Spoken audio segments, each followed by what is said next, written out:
सियासत में 2022 से कोई जीत रहा है तो वो शहबाज शरीफ है। साबिक वजीर आजम नवाज शरीफ की पानामा केस में नाअहली के बाद जब इक़्तिदार के लिए नई भर्ती का अमल शुरू हुआ तो सबसे ज्यादा रेटिंग इमरान खान की थी, जो धरनों के बाद से भर्ती वालों की आंख का तारा बन चुके थे और खुद को मुल्क का नया वजीर आजम देख रहे थे। मगर ऐसा बिल्कुल भी नहीं था।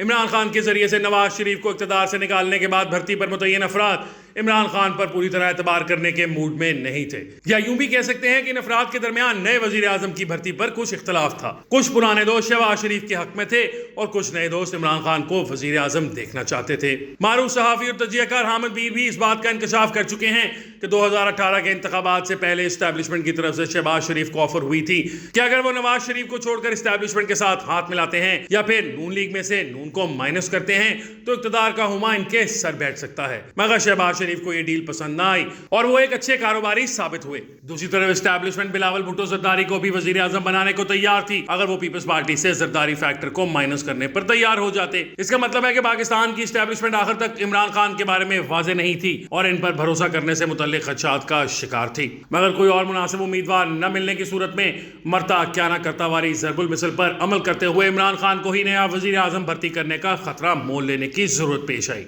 यहाँ एक और दिलचस्प बात देखने में आई है कि पाकिस्तान की इस्टेब्लिशमेंट हमेशा से नए, नाबल्द और नाबालग अफराद को वजीर आजम बनाने में सुकून महसूस करती है क्योंकि इनको अच्छे और पुरसुकून तरीके से इस्तेमाल किया जा सकता है। शहबाज शरीफ अरसा दराज से इस्टेब्लिशमेंट की आंख का तारा हैं।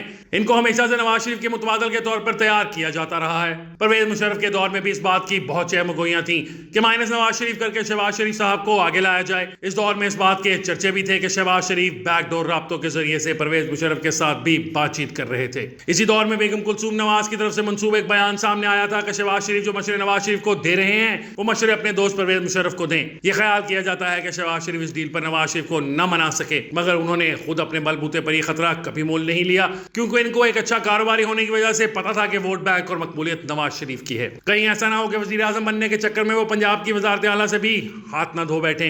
पाकिस्तान की इस्टेब्लिशमेंट इमरान खान और उनकी हुकूमत से बहुत जल्द मायूस होने लग गई थी और अवामी राय भी तहरीक इंसाफ के खिलाफ जाने लगी थी। इसकी एक बड़ी वजह यह भी थी कि इस्टेब्लिशमेंट समझती थी कि यह हुकूमत इमरान खान और तहरीक इंसाफ की नहीं बल्कि इनकी है और वो जब चाहें इसको खत्म कर सकते हैं। और फिर आखिर में हुआ भी यही।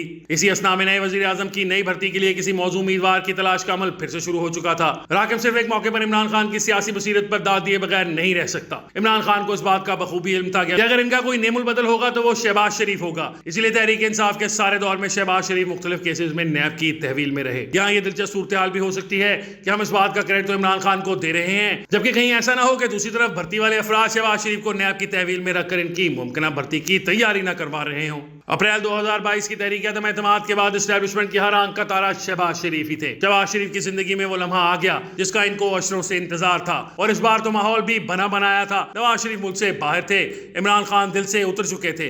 पीपल्स पार्टी और JUI जैसी ऑपोजिशन की तकरीबन सारी जमातों की हिमायत भी हासिल थी जिसकी वजह से शहबाज शरीफ का वजीर आजम बनना नागुज़ीर हो चुका था। शहबाज शरीफ को वजीर आजम बनाने में एक बड़ा किरदार आसिफ जरदारी साहब का भी समझा जाता है, जबकि हकीकत में ऐसी कोई बात नहीं है। जरदारी साहब ने सिर्फ शहबाज शरीफ को वजीर आजम बनाने पर इस्टेब्लिशमेंट की मुखालफत नहीं की, ये मुखालफत न करने की भी एक बड़ी वजह थी और वो सिंध की हुकूमत थी। पीपल्स पार्टी सिंध में कई तरक्याती मंसूबे शुरू कर चुकी थी जिनकी तकमील के लिए इन्हें कुछ वक्त दरकार था और इन मंसूबों की तकमील के बगैर अगले इलेक्शन में जाना मुश्किल हो जाता। आसिफ जरदारी साहब को शहबाज शरीफ के वजीर आजम बनने से वक्त भी मिल गया, इमरान खान से भी जान छूट गई और 1.5 साल के लिए इस्टेब्लिशमेंट का खतरा भी टल गया। 2024 के इलेक्शन की तैयारी के सिलसिले में नवाज शरीफ को खास तौर पर पाकिस्तान लाया गया। इस वक्त भी सियासत पर गहरी नजर रखने वालों को इस बात की खबर थी कि नवाज शरीफ को इलेक्शन के लिए इस्तेमाल किया जाएगा जबकि वजीर आजम छोटे मियां शहबाज शरीफ को ही बनाया जाएगा, जो फेवरेट होने के साथ साथ आजमूदा भी हो चुका है। इलेक्शन के नताइज के बाद नवाज शरीफ समेत सभी लोग हारे, जो जीता वो सिर्फ शहबाज शरीफ था। वैसे तो मुनाफा बख्श कारोबारी होने की वजह से नवाज शरीफ भी साडा हिस्सा एहतियात वाली पॉलिसी पर अमल करते हुए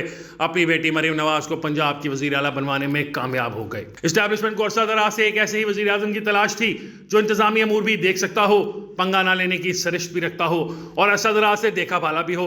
तो फिर ऐसी सूरत हाल में शहबाज शरीफ जैसे मौजूद वजीर आजम को भला वो कैसे छोड़ सकते थे, और वो भी इस मुकाम पर जहां इमरानी जुनून मुयशरा और मेमना से होते हुए कलब को चीर रहा था। 2022 से लेकर अब तक मुमलकत पाकिस्तान की सियासत में जो जीत रहा है वही शहबाज शरीफ है।